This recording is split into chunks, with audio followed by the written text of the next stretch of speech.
A very good day to each and every one of you, friends, and welcome to our Acts devotional for this morning. This morning we look at Acts chapter 1, verses 9 to 11.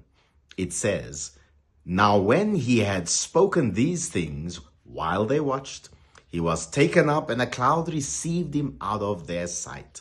And while they looked steadfastly towards heaven, as he went up, behold, two men stood by them in white apparel, who also said, 'Men of Galilee, why do you stand gazing up into heaven?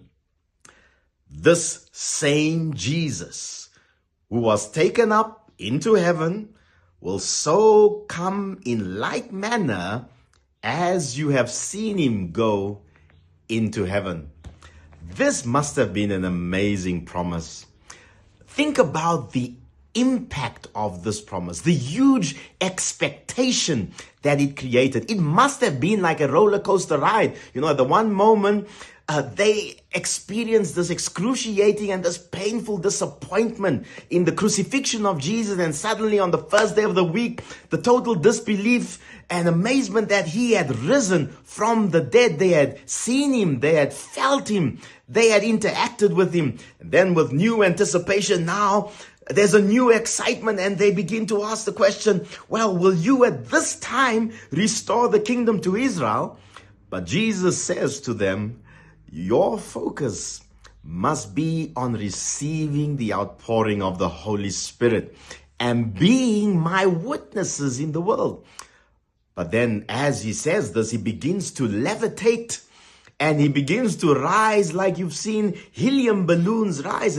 And Jesus continues to ascend and is eventually totally covered by clouds as he returns back to his Father. Now, friends, suddenly two angels appear and they say to him, this same Jesus that you see going into heaven will return in the same way.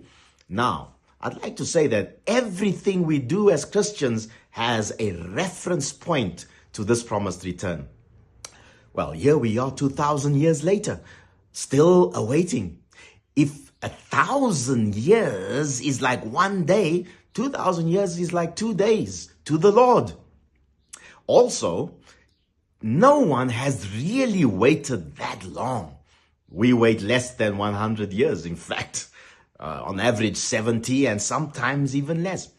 But now, friends, there's no question that you and I are on the final stretch. We don't know how long, but we know His coming is certain, and we know it will be a literal